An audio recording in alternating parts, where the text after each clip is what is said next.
আমাদের অপমানটা দেখলে? হ্যাঁ, সে তো দেখলাম মন্ত্রী মশাই। আমি তো বুঝতেই পারছি না যে গোপাল মহারাজকে কি মধু খাইয়েছে যে মহারাজ গোপালকে অন্ধ। আরে আমরা যেন মহারাজের কাছে ফেল না, কিছু একটা করতেই হবে। আমার মাথাটা গরম হয়ে যাচ্ছে। গোপালের মতন রাজসভার মহিলাকে যতক্ষণ না ফেলা যাচ্ছে ততক্ষণ আমার মাথা জ্বলন্ত কয়লা হয়েই জ্বলবে। পণ্ডিত মশাইয়ের মাথায় একটা বুদ্ধি আছে মন্ত্রী মশাই। আপনি যদি সেই অনুযায়ী উঁচির কাজ করেন তাহলে বেটা গোপালের কপালে দুর্গতির সীমা থাকবে না। এই কি বুদ্ধি, কি বুদ্ধি? আপনি বরং এই ব্যাপারে পণ্ডিত মশাইয়ের সাথে একবার আলোচনা করে নিন। আমি চলি, কেমন? আমি চলি। হ্যাঁ হ্যাঁ, এসো এসো এসো এসো।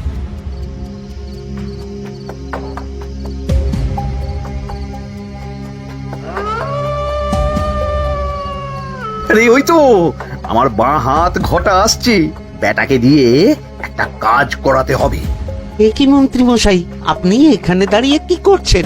এই একটা গুরুত্বপূর্ণ ব্যাপারে কথা বলছিলাম। একটা কাজ করতে পারবি? কি কাজ করতে হবে বলুন মন্ত্রী মশাই। আমাকে একটু ঠান্ডা জল, পাতিলেবু আর পুদিনার পাতা দিয়ে শরবত বানিয়ে খাওয়াতে পারবি? সেসব আমার ঘরে ব্যবস্থা করাই আছে। চলুন চলুন, আমার সাথে চলুন। হ্যাঁ হ্যাঁ, চল চল চল চল চল।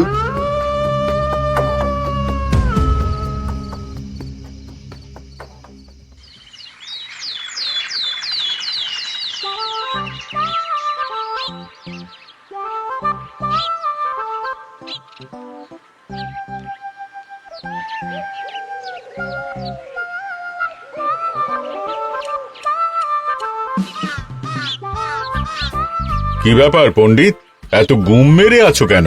সকাল সকাল গিন্নি খুব বকেছেন মনে হচ্ছে। গিন্নির বাক্য সুধায় কান ভরে গেছে, আর কিছুই কানে ঢুকছে না। আরে দাঁড়াও দাঁড়াও পণ্ডিত, দাঁড়াও জ্যোতিষী। পণ্ডিত তো আমার কথা শুনতেই পেল না মনে হচ্ছে। তুমি তো দূর থেকে বলেছ, আমি তো বলেছি পাশ থেকে, তাতেও শুনতে পাইনি। কানের পোকা হলো নাকি? কি গো পণ্ডিত, ব্যাপার কি? কেমন বুঝছো? এ তো ভয়ানক কর্ণকোষ্ঠবদ্ধতার লক্ষণ। তুমি কচু বুঝেছো? আমার হয়েছে কর্ণগোপাল, তোমাদেরও হতো, কিন্তু তোমাদের দোকান কাটা বলে হয়নি। তুমি আমাদের অপমান করছো। তোমাদের অপমান বোধ থাকলে কোনো শব্দই কানে ঢুকতো না, শুধু একটাই শব্দ কানে বাজতো, গোপাল গোপাল গোপাল। এবারে রাজসভায় কিভাবে হেনস্থা হতে হলো মনে নেই?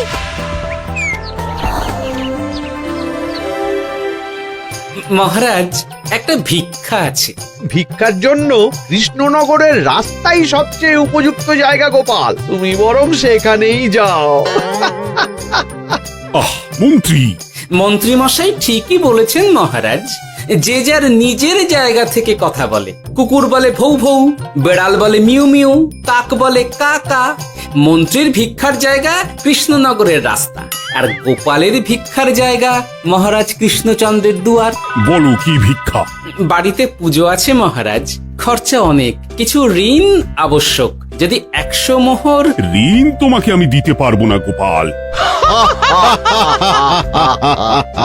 পুজো উপলক্ষে তোমাকে আমি 100 মোহর দিলাম। মহারাজ, আমিও ঠিক এই কথাটাই বলতে যাচ্ছিলাম।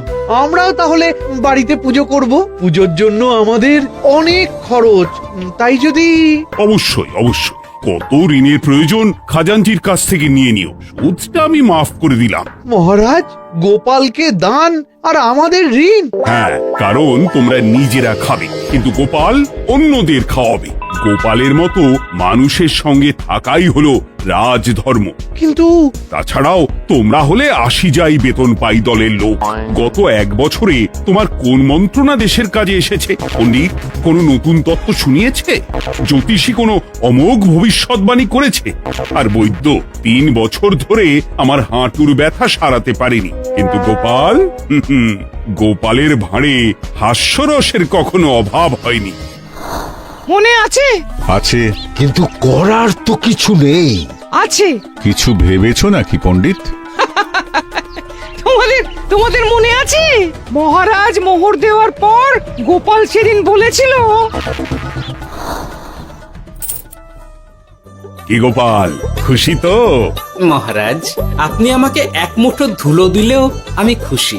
সেই ধুলো মুঠোই আমি সোনা মুঠো করে ফেলবো। মনে নেই আবার? একটু ঝেড়ে কাশো তো দেখি পণ্ডিত, কি ভেবেছো? যা হবে দেখতেই পাবে।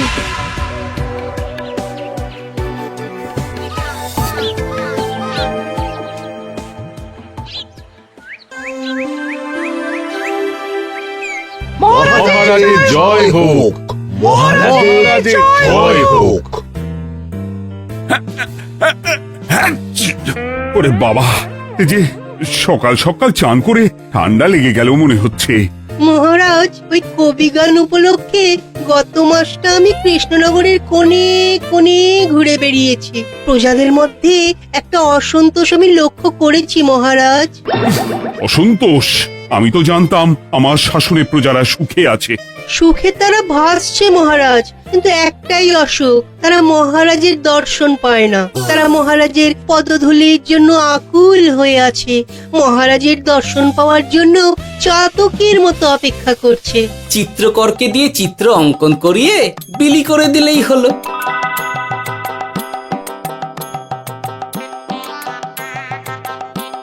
খুব ধুলো হয়েছে মহারাজ, কিন্তু এত ধুলো।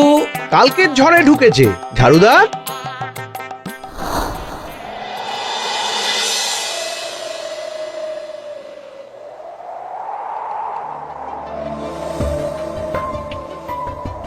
এই সুযোগ, রাজসভা ফাঁকা, এমন ঝড় যে পেয়াদারাও বাইরে নেই। কাজটা সেরে ফেল, বুঝলি? কিরে, কাজটা কর।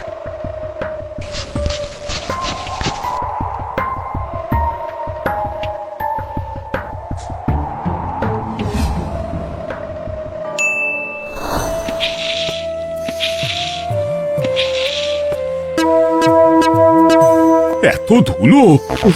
মহারাজ, কাল ঝড়টা বড় সাংঘাতিক হয়েছিল। তা বটে।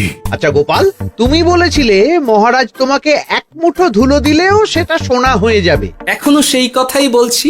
মন থেকে বলেছিলে না মহারাজকে তেল দেবার জন্য? তেল দেওয়ার দায়িত্বটা তো আপনি নিজের কাঁধেই নিয়ে ফেলেছেন। আমি যা বলি সত্যি বলি। আজ যদি এই 4 ঝুড়ি ধুলো মহারাজ তোমাকে উপহার দেন, তখনও একই কথা বলবে? নিশ্চয়ই। মহারাজ, গোপালকে এই 4 ঝুড়ি ধুলো দেওয়ার হুকুম হোক। কি গোপাল, আমি তোমাকে যদি এই ধুলো ঝুড়িগুলো দিই, তা থেকে সোনা আসবে নাকি? আসবে মহারাজ, মোহরের বস্তা আসবে। যদি না আসে, আপনি বলুন। তোমাকে কৃষ্ণনগর ছেড়ে চলে যেতে হবে। রাজি? আর যদি আমি পারি, তাহলে আপনাকে এই মন্ত্রীর চাকরি ছেড়ে দিতে হবে। কি রাজি? কি মন্ত্রী, রাজি? রাজি। গোপাল? রাজি মহারাজ। আচ্ছা, আর কেউ মন্ত্রীর পক্ষে বাজি ধরেছেন নাকি? হ্যাঁ, আমি আমি আমি ও গোপাল এবার যে মরণ কুয়োতে ঝাঁপিয়েছে, সেখান থেকে আর উঠে আসতে পারবে না। পুরো থেকে মোহরের বস্তা আসবে। এ হচ্ছে ওই গোপালের উন্মাদ রোগের শুরু।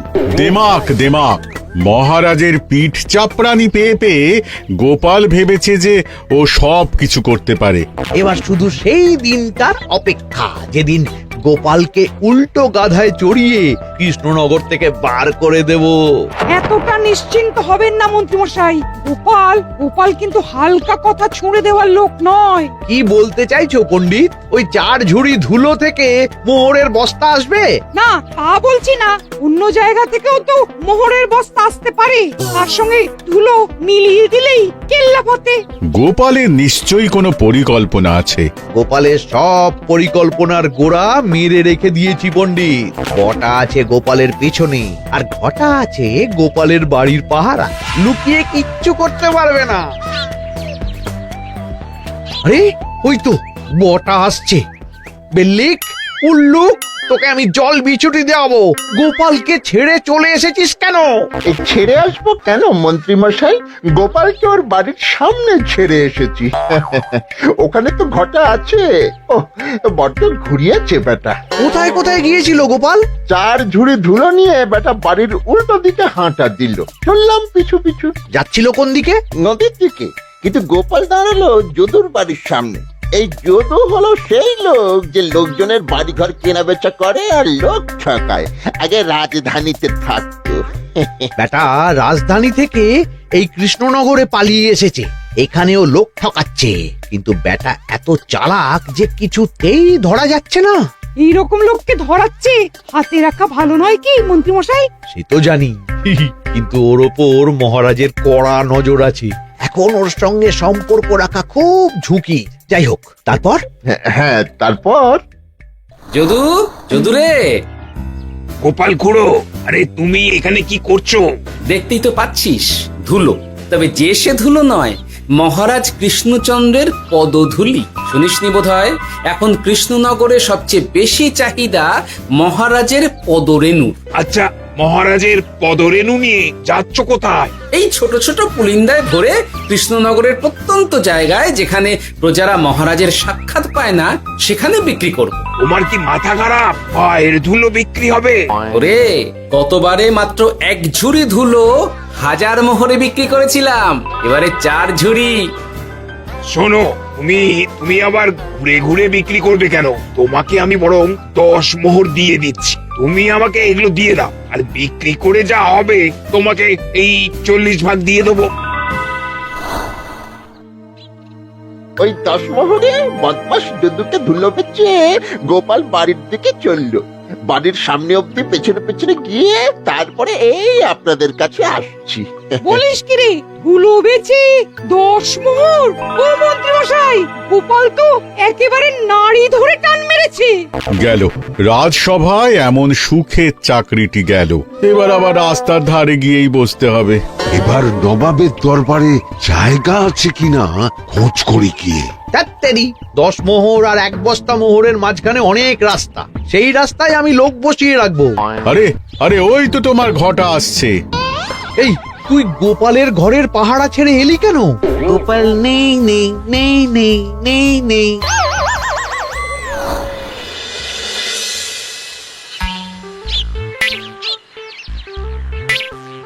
আরে, ভয় পেলি নাকি?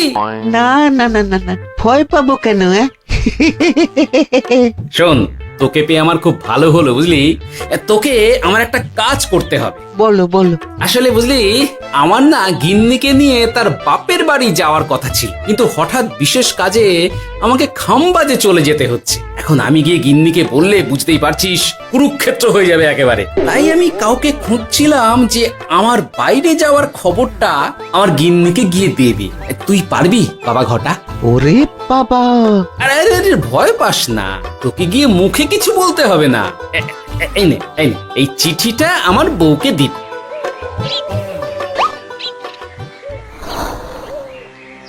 কৃষ্ণনগর ছেড়ে চুপি চুপি চলে যাচ্ছি, চালাকিটা দেখেছেন? ওসব চালাকি আমি তুড়ি মেরে উড়িয়ে দেব। কি করবেন? চারিদিকে আমি অশ্বারোহী গুপ্তচর পাঠাচ্ছি, গোপালকে কোনো চালাকি করতে দেব না।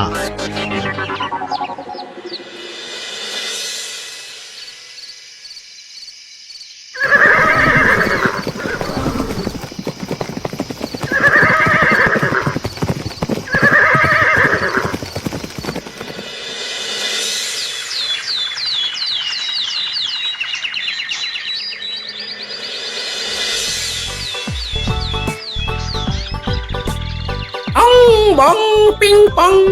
হ্যাঁ, ওরে বাপ রে, এ আবার কি বলে? মানে বুঝিতে পারিলে না?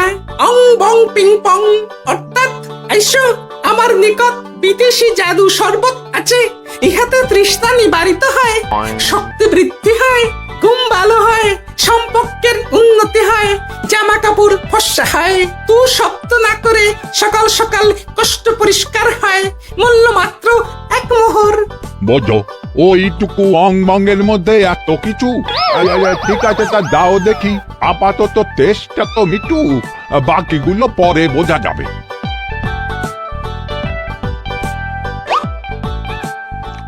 আহ বড় ভালো খেতে তো আহ, ঠং ঠং অর্থাৎ শক্তি বৃদ্ধি হলো।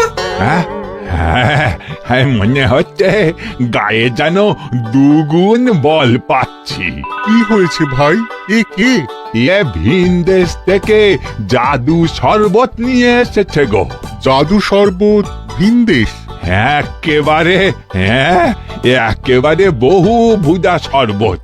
খেলে তেষ্টা যাবে, গায়ে জোর হবে, ঘুম হবে, সম্পর্ক ভালো হবে, জামা কাপড় ফর্সা হবে, সকালে হ্রাস করে পেটও পরিষ্কার হবে। সে কি? দাও গো ভাই, আমাকেও দাও। গুড় জল, সঙ্গে একটু ভাজা মশলা, আমচুর আর বিট নুন, শুদ্ধ দেশি জিনিস। জানলে কেউ ছুঁয়েও দেখতো না, কিন্তু একটু বিদেশি গন্ধ দিতেই একেবারে হট্ট মেলা। আরে তোমরাও এসেছো দেখছি। সং সং শঙ্কা, লং লং লঙ্কা। মানে? অর্থাৎ এই শরবত খেলে আর শঙ্কা নাই, বুদ্ধি লঙ্কার মতন ঝাল হয়ে যাবে।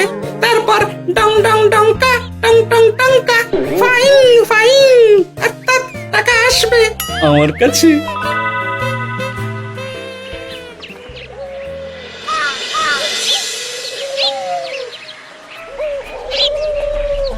ঝপ ঝপ ছপাং, ভট ভট ফটাং, অর্থাৎ উহাকে দৌড়িয়েছ কেন? বেটা চোর অনেককে ঠকিয়েছে। অনেক দিন থেকে তককে তককে ছিলাম। এবার এই ধুলো নিয়ে মহারাজের পায়ের ধুলো বলে বিক্রি করছিল। একটা বেনামি চিঠিতে খবর পেয়ে বেটাকে ধরেছি। ব্যাং ব্যাং বিগ ব্যাং, অর্থাৎ বাহ বাহ বাহ বাহ। বেনামি চিঠিটা আমি দিয়েছিলাম বাবু। বাবা যদু, তুমি সেই রাজধানী থেকে কৃষ্ণনগর অবধি মানুষকে অনেক খোল খাইয়েছো। তুমি এতদিন ঘুঘু দেখে এসেছিলে বাবা, এবার গোপাল নামক ফাঁদটা দেখলে। কতবার বলবো, এইসব ধুলো আমি গোপালের কাছ থেকে কিনেছি। যা বলার ওই বিচারের সময় মহারাজকে বলবি। চল চল চল চল চল।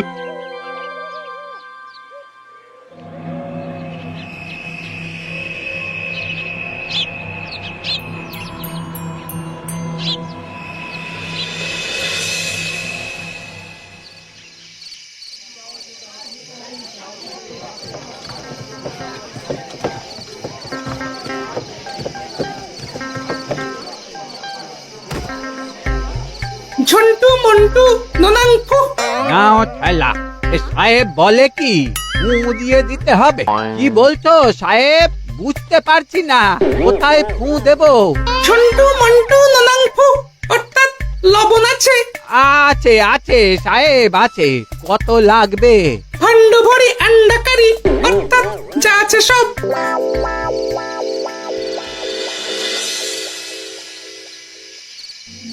ব্যাস, মোটামুটি আশেপাশে সব দোকানের নুন এখন আমার জিম্মায়। এবার আসল মজা শুরু হবে।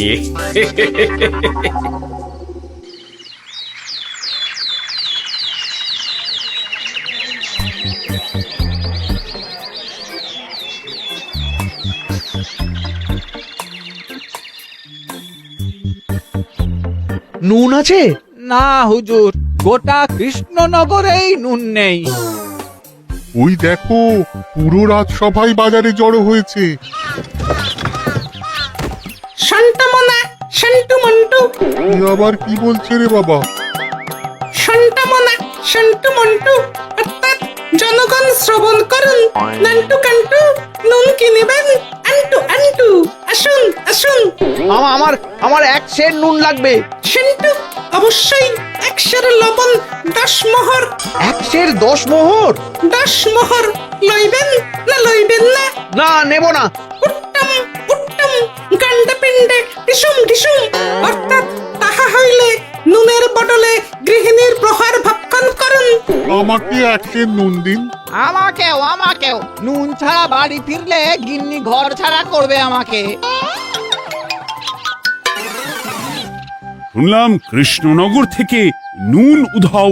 আছে মহারাজ, আছে। কৃষ্ণনগরের সব লবণ আমার নিকটে আছে। 110 মোহর এত দাম?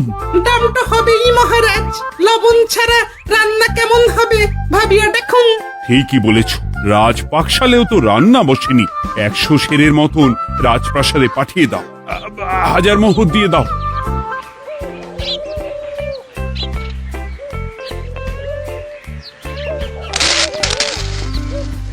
ব্যাস, 1 বস্তা মোহর হয়ে গেছে।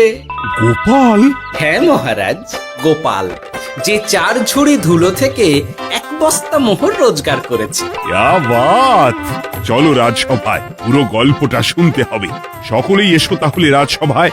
কিন্তু মহারাজ, যারা বাজি হারলো তাদের তো চাকরি গেছে, তো তারা রাজসভায় যাবে কি করে? ঠিক ঠিক ঠিক বলেছ। আর যারা বাজি হারলো তারা বাদ, বাকিরা চলো। এই সেরেছে, গোপাল তো আবার বাজি মেরে দিল। ও মহারাজ, আমাদের দেখুন। ও মহারাজ, আমাদের দেখুন। ও মহারাজ।